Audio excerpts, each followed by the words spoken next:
Bonjour, voici les news de février que nous avons le plaisir de vous proposer. Nous commencerons par prendre la direction du Grand Nord, Guy Pavat. À la DAC Ouest, l'année a commencé dans les locaux de la Finistère, en attendant que les siens soient érigés. Nous nous rendrons ensuite à la Pimfeld, où Azimut 97 recevait entre autres le stand de l'aviation civile et aussi celui de la Bretagne profonde.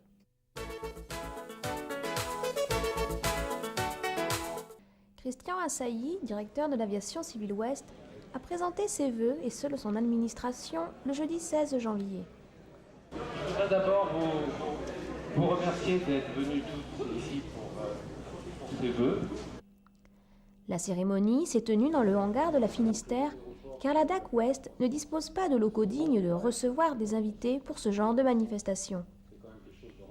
Le directeur a présenté une vue du futur siège de la DAC et des locaux techniques, tours de contrôle comprises. Le calendrier des travaux prévoit le premier coup de pioche en 1998.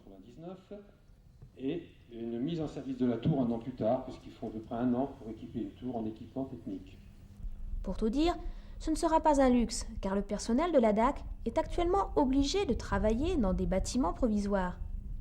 Certains de ces Algeco ont d'ailleurs hébergé les services centraux de la DGAC pendant plusieurs dizaines d'années rue Lecourbe à Paris. La vétusté, le manque de confort et l'exiguïté sont les principales caractéristiques des bâtiments actuels. La construction d'une nouvelle tour de contrôle est à l'étude depuis des années et il est temps que l'aéroport de Brest, avec ses 600 000 passagers annuels, soit doté d'une vigie plus à l'image de l'activité réelle de cette plateforme. On suit, ok, dégagé.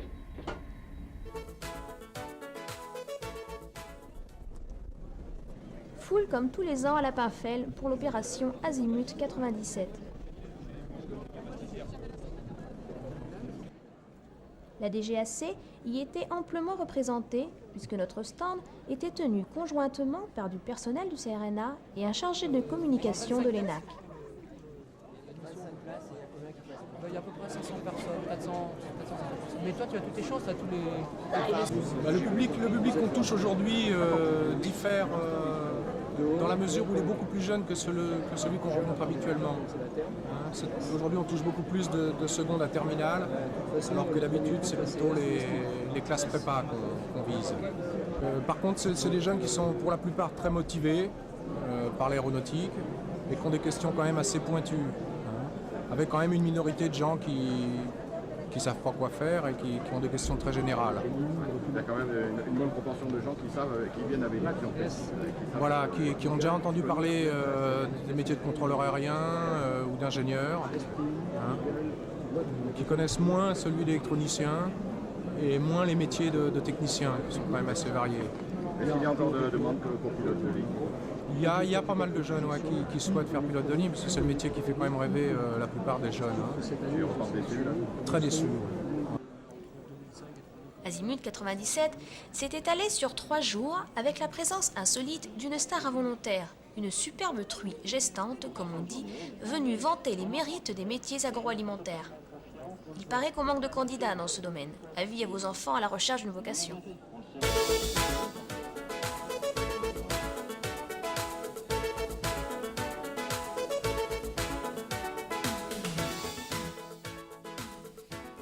La rubrique coutumière des chiffres va maintenant précéder les travaux de la commission de sécurité.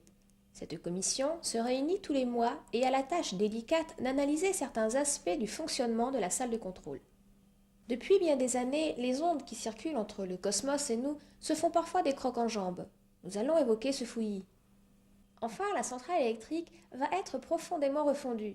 Les travaux ont commencé quand le temps n'était que neigeux. La boue viendra plus tard.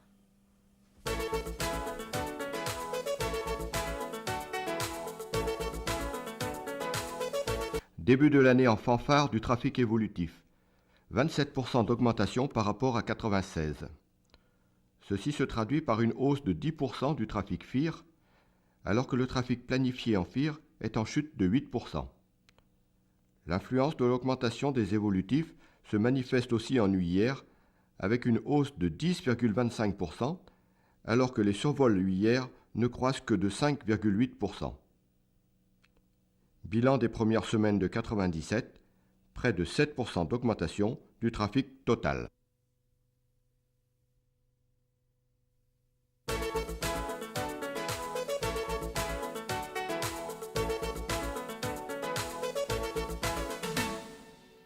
Autrement dit, le jeune lui-même, il est mis dans une situation, ne comprend pas la dangerosité de la situation. Pour lui, c'est bon, ça déclenche, ça va passer quand même, donc on fait rien. La commission de sécurité de janvier s'est tenue dans l'amphithéâtre en présence d'une moindre participation de contrôleurs. Dommage. Lors d'une prochaine séance de formation continue, il vous sera présenté un pot-pourri d'incidents de contrôle avec déclenchement de filets de sauvegarde. Le labo vidéo travaille sur ce sujet et la présentation des différentes alertes pose parfois de véritables problèmes de déontologie.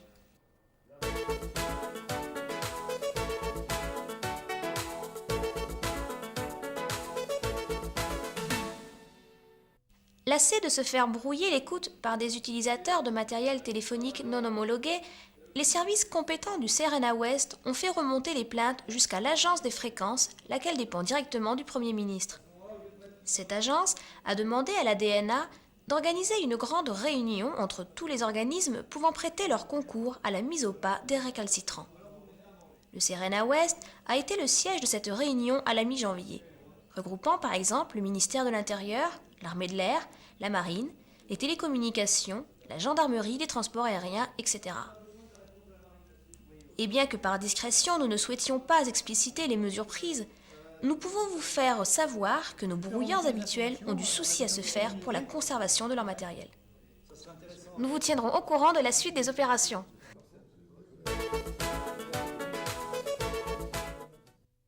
Les agents du CRNA Ouest qui avaient bravé les averses de neige ont pu assister à l'enterrement sans cérémonie de la cuve à mazout destinée à alimenter les groupes électrogènes de la future centrale énergie du centre. Cette cuve de 50 000 litres permettra au groupe de tourner 10 jours en continu en cas de défaillance de l'alimentation EDF. Cette opération est en fait la première phase visible de l'extension de la centrale. Nous vous rappelons que les travaux doivent durer toute l'année 97.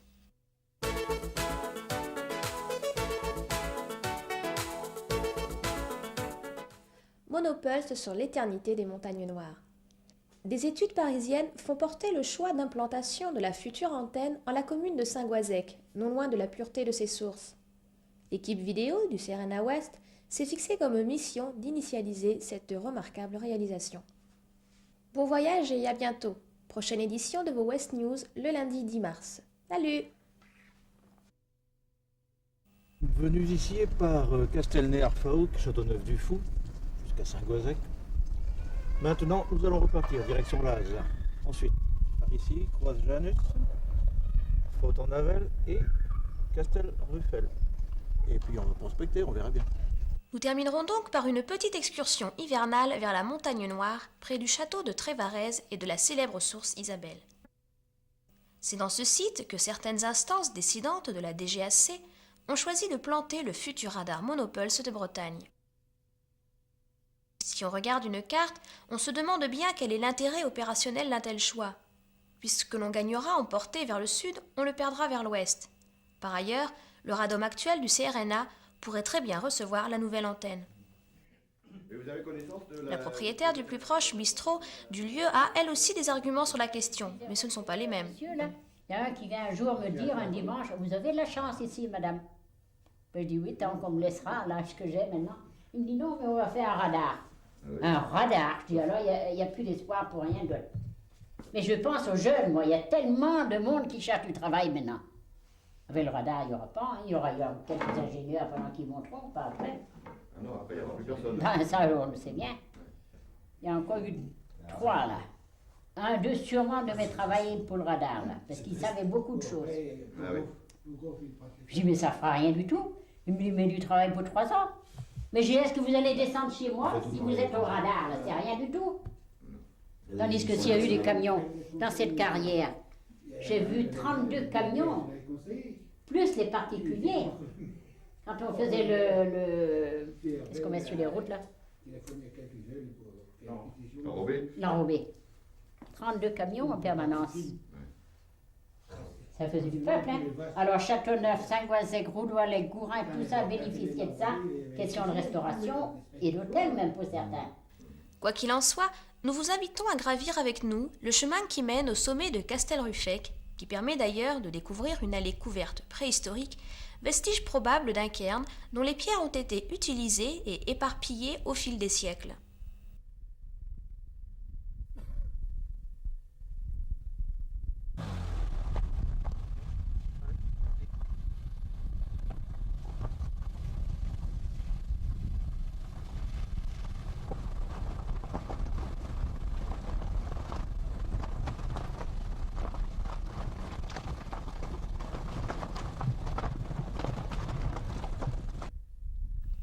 Au sommet, on découvre par temps clair un panorama magnifique.